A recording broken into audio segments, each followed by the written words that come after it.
Stock x ray इसमें हम आज बात करेंगे एक स्टॉक की नहीं, कुछ ऐसे शेयरों की जिन पर काफ़ी ज़्यादा सवाल आते हैं। रेलवे और पावर कंपनियां, क्योंकि इनसे जुड़ी हुई जो खबर है वो काफ़ी बड़ी है। प्रधानमंत्री मोदी जी ने 8 इंफ्रास्ट्रक्चर प्रोजेक्ट्स की समीक्षा की है, जिसमें से 6 प्रोजेक्ट जो थे वो मेट्रो रेल से जुड़े हुए थे और इन प्रोजेक्ट्स की वैल्यू करीब 1 लाख करोड़ रुपए है।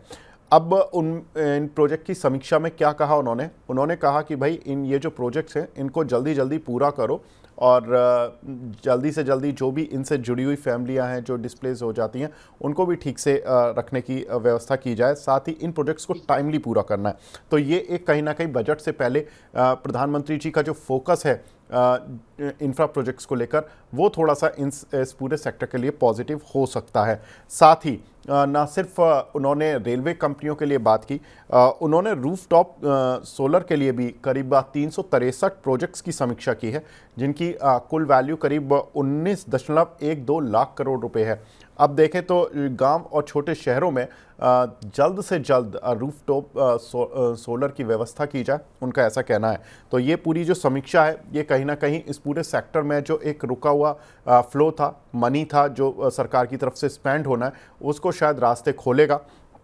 और आज हम देख भी रहे थे कि मॉर्निंग में टाटा पावर जैसी कंपनियां या कुछ एक रेलवे की चुनिंदा कंपनियों में कुछ बाइंग के सिग्नल दिख रहे थे।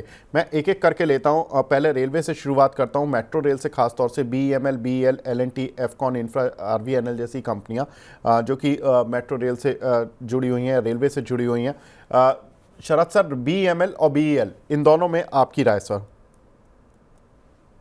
तो देखिए, बीएल के बढ़िया रिजल्ट थे, बहुत दिन गए थे, बट स्टॉक चला नहीं। इसके बावजूद एक गिरावट हमें देखने को मिल गई। अभी भी मेरा ऐसा मानना है कि एक स्टॉक में सस्टेनेंस रह सकता है 280-285 रुपए के आसपास का एक अच्छा बेस है। अभी 292 रुपए का भाव है।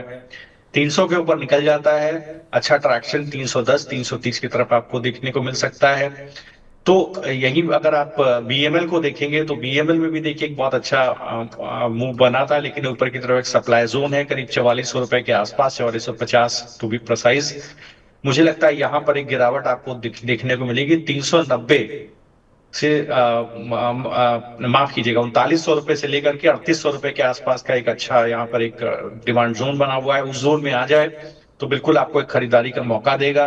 4450 के ऊपर आसपास एक जो है सप्लाई जोन बना हुआ है। बीएल और बीएमएल में से बीएल मुझे ज्यादा ठीक लग रहा है।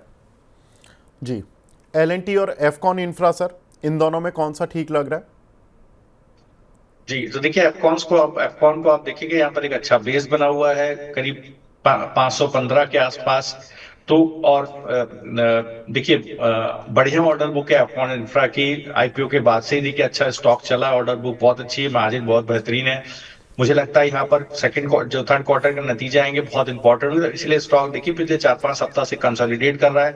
550 के ऊपर निकलेगा तो 620 तक के टारगेट यहाँ आपको देखने को मिल जाएंगे। सेकंड, अगर आप एलएनटी को देखें तो यहाँ पर देखिएगा एक अच्छा मूव मुझे लगता है एलएनटी के अंदर बना हुआ है। इसको थोड़ा सा लंबी अवधि के लिए होल्ड कीजिए। एलएनटी को गिरावट जरूर पिछले 2 सप्ताह में देखने को मिली है। अगर आप देखेंगे तो एक लंबी अवधि में एक सिमेट्रिकल ट्रायंगल पैटर्न इसके अंदर बन रहा है। मुझे लगता है सेकेंड क्वार्टर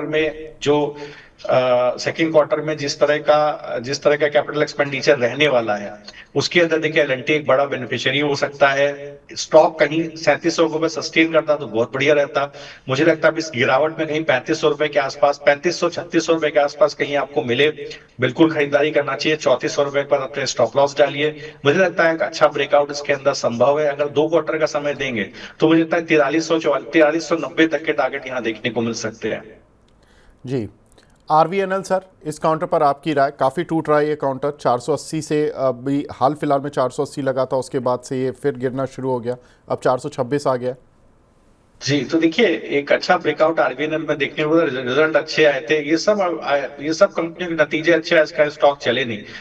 तो ये बाजार की वीकनेस है, बिल्कुल माना बाजार एक बेरिश ट्रेंड में है। तो देखिए बिल्कुल 408 के पास इसका अच्छा बेस है। जिसके पास है वो 408 के आसपास का स्टॉप लॉस बना करके रखे। 408 के नीचे जाए, सस्टेन करे तभी पोजीशन बेचेगा। बड़ा मूव 463 के ऊपर आएगा। 426 का भाव है, 463 के ऊपर निकल के सस्टेन करेगा तो 550 का मूव आएगा।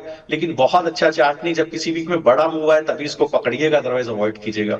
जी, वैसे टाटा पावर पर प्रशांत जी की तो बाय कॉल है, लेकिन सर टाटा पावर मैं इसलिए बात करूंगा क्योंकि रूफटॉप सोलर में ये बड़ा कंट्रीब्यूट कर रहे हैं और इनका हाल ही में प्लांट भी शुरू हुआ सोलर सेल से जुड़ा हुआ नवंबर मंथ में।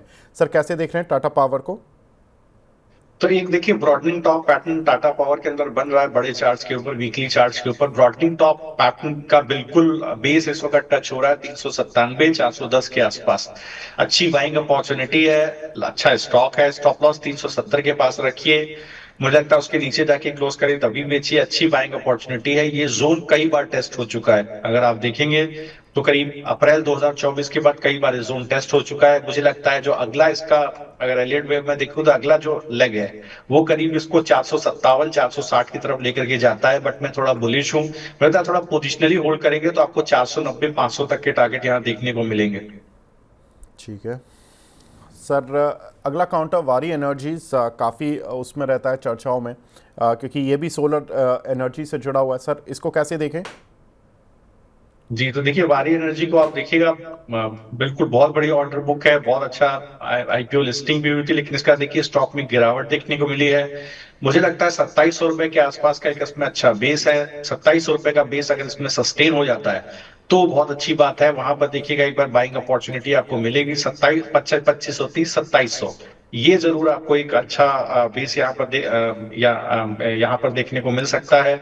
मुझे लगता है प्रीमियर एनर्जी के ऊपर भी ध्यान रखना चाहिए। प्रीमियर एनर्जी बेटर पॉइज्ड है यहाँ चलने के लिए, बेहतरीन ऑर्डर बुक है, बैकवर्ड इंटीग्रेशन है, सोलर सेल भी बनाता है कंपनी। तो मुझे लगता है बिल्कुल यहाँ पर जो है प्रीमियर एनर्जी पे ज्यादा है पॉजिटिव। मुझे लगता है इसमें 16-17 तक का टारगेट आ सकता है। और सीईएससी एनएलसी इंडिया, ये दो स्टॉक्स में भी मैं बहुत ज्यादा पॉजिटिव हूँ विवेक जी। जी सर, अभी मैं ये जो रूफटॉप सोलर वाले जो कंपनियां हैं उन पर फोकस कर रहा हूँ। रिलायंस और अदानी ग्रीन्स, इन दो काउंटर पर और बता दीजिए, क्योंकि रिलायंस की भी जो गीगा फैक्ट्री है वो अभी शुरू होने वाली है मार्च तक, सोलर से जुड़ी हुई, और अदानी ग्रीन्स भी सोलर एनर्जी पर काफ़ी कुछ फोकस करता है। सर इन दोनों काउंटर पर आपकी राय? तो देखिए रिलायंस इंडस्ट्री की अगर आप बात कर रहे हैं तो मैंने उस पर ऑलरेडी व्यू दिया हुआ है। 1200 रुपए पर अच्छा बेस बना है। इस वीक में देखिए एक अगर आप देखेंगे तो एक बुलिश आरबी पैटर्न बन रहा है। ये बेसिकली 1256 के ऊपर निकलेगा तो 1360 1380 तक के टारगेट यहाँ आपको देखने को मिलेंगे। अडानी ग्रीन के अंदर देखिएगा तो मुझे लगता है बेस 873 के आसपास बना है। एक बड़ी गिरावट इसमें देखने को मिली है। एक वीक को छोड़ के दीजिए तो बाकी भी एक बड़ा सप्लाई जोन ऊपर की तरफ बना हुआ है। 1207 पर नया सप्लाई जोन बनता है, 1056 का भाव है। तो मुझे लगता है इस वीक में जिस तरह का एक पैटर्न बना है, बिल्कुल कंसोलिडेट कर रहा है स्टॉक, तो आप एक बहुत छोटा स्टॉप लॉस लें 1020 रुपए का, भी 1056 का भाव है। उससे अगर आप लॉन्ग हो सकते हैं तो हो जाइए। अगले वीक हो सकता है एक बड़ा मूव इसके अंदर आए। 1210 का टारगेट इसके अंदर बिल्कुल खुल सकता है, और उसको बीट करता है तो ऊपर तरफ 1400 तक भी जा सकता है। एक बुलिशनेस इसके अंदर बन रही है। जी sir, last counter NTPC green पर और मैं आपकी राय जानना चाहता हूँ। एनटीपीसी ग्रीन आज 4.5% ऊपर भी है। जी तो देखिए बिल्कुल कैपेसिटीज अच्छी हैं, कॉस्ट ऑफ फंड काफी कम है, आईपीओ बढ़िया है। हमें दिया था वैल्यू, मुझे लगता है अभी भी 124 के पास एक अच्छा, इसके पास एक 124 पर बढ़िया सपोर्ट है। ये अगर कहीं आपको निकल करके 136 37 के ऊपर जाके सस्टेन कर जाए तो मुझे लगता है ऑल टाइम हाई तोड़ेगा, जो इसका 160 155 160 के आसपास है। 170 रुपए से 175 रुपए के टारगेट यहाँ आपको देखने को मिलेंगे। तो जी बिल्कुल जो स्टॉक्स आप डिस्कस करें, मोस्ट ऑफ द स्टॉक्स में एक बहुत अच्छी बुलिशनेस बनी हुई है।